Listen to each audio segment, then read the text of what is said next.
नमस्कार, AGCNN news में आपका स्वागत है। मैं हूं माही।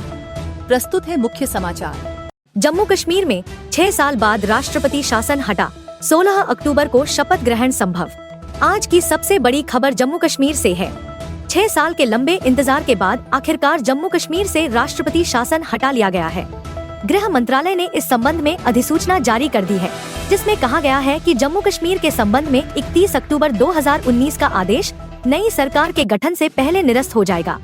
यह अहम फैसला 2019 में अनुच्छेद 370 हटाए जाने और जम्मू कश्मीर के पुनर्गठन के बाद लिया गया है।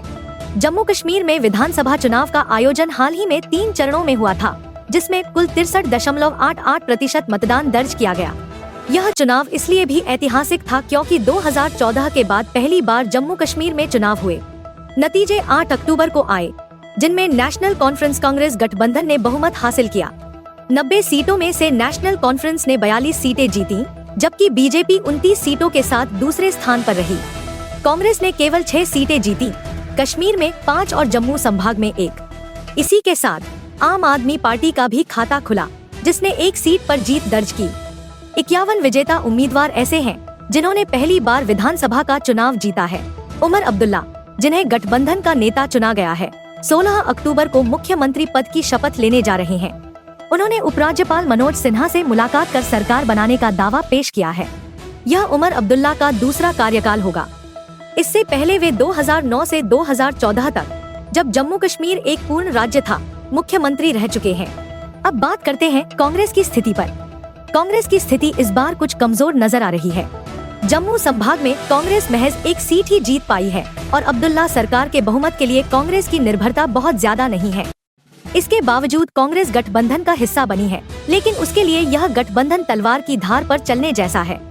कांग्रेस के जम्मू रीजन के नेताओं में इस गठबंधन को लेकर नाराजगी और असंतोष भी देखने को मिल रहा है। दरअसल जम्मू कश्मीर के 2 मुख्य हिस्सों कश्मीर और जम्मू का राजनीतिक मिजाज बिल्कुल अलग है। जहां कश्मीर घाटी का झुकाव लोकल पार्टियों की ओर रहता है, वहीं जम्मू संभाग में राष्ट्रीय पार्टियों का प्रभाव है। बीजेपी, जो जम्मू रीजन में एक मजबूत पार्टी बनकर उभरी है, ने इस बार 29 सीटें जीती हैं। इससे पहले कांग्रेस का जम्मू में खासा दबदबा रहा था, लेकिन इस चुनाव में कांग्रेस को भारी नुकसान हुआ है। यह स्पष्ट है कि अगर उमर अब्दुल्ला की सरकार घाटी पर केंद्रित रही, तो कांग्रेस को जम्मू रीजन में और भी अधिक नुकसान झेलना पड़ सकता है। इसके साथ ही उमर अब्दुल्ला की सरकार के फैसले कांग्रेस के लिए उत्तर भारत के दूसरे राज्यों में भी चुनौती बन सकते हैं, खासकर अनुच्छेद 370 की बहाली को लेकर, जिसे नेशनल कॉन्फ्रेंस ने चुनावी मुद्दा बनाया था। हालांकि कांग्रेस ने इस मुद्दे से दूरी बनाए रखी थी, क्योंकि वह इस संवेदनशील मुद्दे पर घाटी और राष्ट्रीय राजनीति के बीच संतुलन बनाकर रखना चाहती थी। लेकिन नेशनल कॉन्फ्रेंस के प्रभाव में कांग्रेस सीमित दायरे में कैद हो सकती है। तो अब जम्मू कश्मीर में नई सरकार बनने का रास्ता साफ हो चुका है और उमर अब्दुल्ला के नेतृत्व में 16 अक्टूबर को शपथ ग्रहण समारोह होगा। अब देखना यह है कि उमर अब्दुल्ला के नेतृत्व में जम्मू कश्मीर का भविष्य किस दिशा में जाता है। आज के लिए बस इतना ही। नमस्कार।